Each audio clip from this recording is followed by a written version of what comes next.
امریکہ کا پاکستان کے لیے $1 کروڑ امداد کا اعلان۔ سیلاب کے بعد پاکستان کا 1/3 رقبہ زیر آب۔ مشکل وقت میں پاکستان کے ساتھ ہیں۔ سیلاب متاثرین کے لیے 17 امدادی طیارے بھجوا چکے۔ افغانستان کی ترقی پاکستان اور امریکہ دونوں کے لیے ضروری ہے۔ امریکی وزیر خارجہ اینٹونی بلنکن کی نیوز کانفرنس۔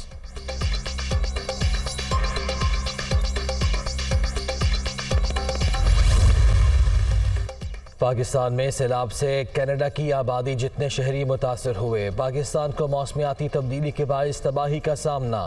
دنیا میں سبز انقلاب لانے کا وقت آ پہنچا۔ پاکستان اور امریکہ میں سفارتکاری کی واپسی ہو گئی۔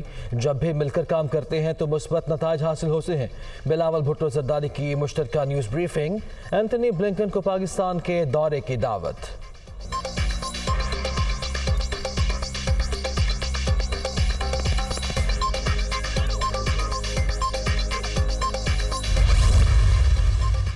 ملکی معیشت سنبھالنے کے لیے بڑا فیصلہ، خزانے کی کنجی اسحاق ڈار کے سپرد۔ لیگی رہنما وزیر اعظم کے ہمراہ لندن سے وطن واپس پہنچ گئے۔ آج سینٹ کی رکنیت کا حلف اٹھائیں گے۔ بدھ کے روز وزارت کا قلمدان سنبھالیں گے۔ پارٹی قائد نے بڑی ذمہ داری سونپی ہے۔ ملک کو معاشی بھنور سے نکالنے کی بھرپور کوشش کروں گا، نامزد وزیر خزانہ کی گفتگو۔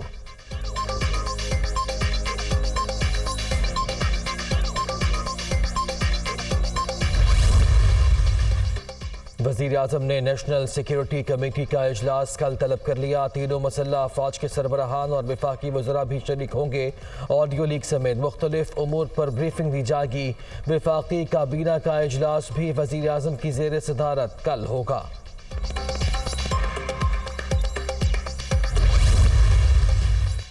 جی سی یونیورسٹی لاہور میں سیاسی اجتماع۔ گورنر پنجاب نے بطور چانسلر نوٹس لے لیا۔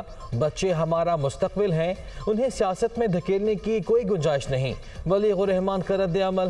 جامعہ کے احاطے میں جلسے کی اجازت پر وائس چانسلر کے خلاف کارروائی ہونی چاہیے، مریم نواز کا ٹویٹ۔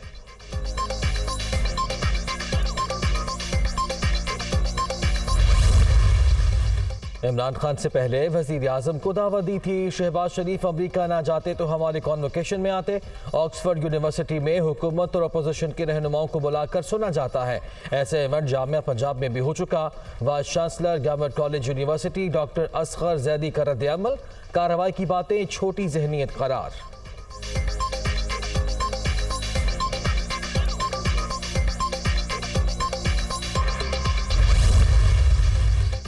جمشید دستی ایک بار پھر قانون کے شکنجے میں آ گئے۔ راولپنڈی میں ہوٹل سے گرفتار۔ سابق ایم این اے کے خلاف ایمبولینس واپس نہ کرنے کا مقدمہ درج ہے۔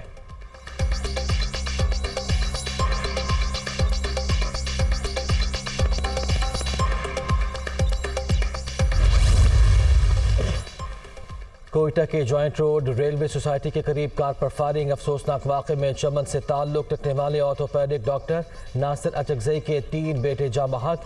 ایک کی عمر 8 سال، دوسرا 12 اور تیسرے کی عمر 16 برس تھی۔ آئی جی بلوچستان کا نوٹس، رپورٹ طلب، مقدمہ درج۔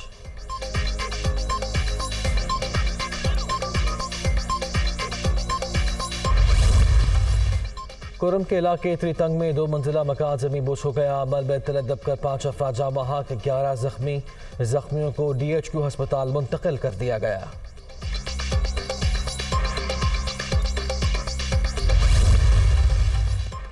قدرتی آفت سے تباہ علاقوں میں زندگی بدستور مفلوج۔ ہر طرف ملبے کے ڈھیر، سڑکیں کھنڈر، کھیت اور کھلیان بھی بربادی کی داستان۔ اکثر مقامات پر کئی فٹ پانی موجود۔ تعفن کے باعث سانس لینا بھی محال۔ وبائی امراض بھی جان کا وبال۔ بچوں کی بڑی تعداد لپیٹ میں آ گئی۔ ادویات کی شدید قلت، خوراک کی بھی کمی۔